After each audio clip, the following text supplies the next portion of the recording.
Well, it looks like the economic crisis is over. Last week it was discovered in Washington that the Cash for Clunker campaign worked. The program has been heralded as a fantastic success.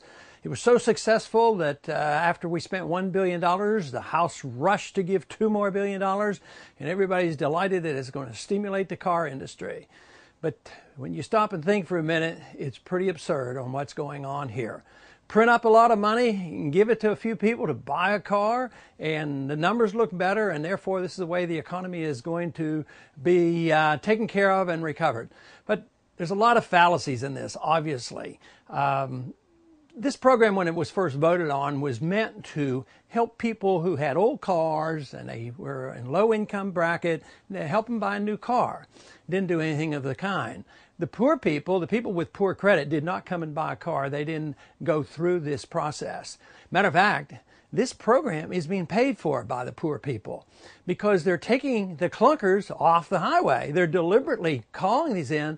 If they do end up in these car lots, they're purposely destroyed, which undermines the very market that the poor people depend on. Not only that, the poor end up paying a bigger price for this than anybody else because there really is no money in the bank. We know that. They can't tax anymore, and the borrowing is more difficult than ever. So what do? Back to the old story again. Let's just print up the money. Printing up money gives you inflation. Who suffers the most? The poor people who didn't get to buy a car. Just like the poor people who we thought we were going to give all these new houses to with all these affirmative action programs. Guess who lost all their houses, and guess who are suffering the most? It's the poor. They and the low middle income. They're the ones who lost the job and suffer from the consequences.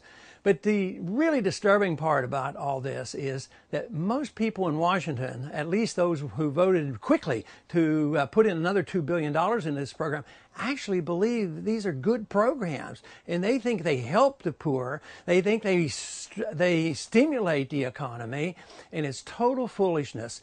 I mean, if you had somebody come and propose and say there's a new business in town and he needed customers, but he had a good savings account, enough to buffer himself over for a while, but he takes money out of the savings account and he goes out on the street, he passes out money. He says, you can have this money from me if you come and spend it in my store.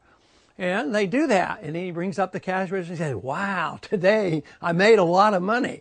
I mean, this whole notion that government can stimulate the economy by doing this is just as absurd as that. So we still obviously have a long way to go. And for right now, the markets and others are starting to feel a little bit better. But quite frankly, I think that we're just digging a bigger hole for ourselves. Debt is increasing. Government intervention is increasing. And there's no end in sight. We still have the basic problems. Government is too big. They spend up too much money. They interfere too much in all our personal activity, overseas activity, our economic activities, and they're dependent on deficits. They're dependent on regulations. They're dependent on the Federal Reserve to keep printing money.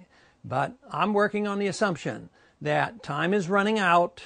We are doing well in trying to expose the Fed for what they're really up to, but time is running short, and I would anticipate in the next year or two, people aren't going to be cheering and saying, the only thing that we need now is another Cash for Clunker program. It worked for cars. Why can't it work for everything else? But truth will win out in the end. And I think this absurdity of last week and this argument that we just pass out cash and they buy cars is a help to the economy. A complete fallacy.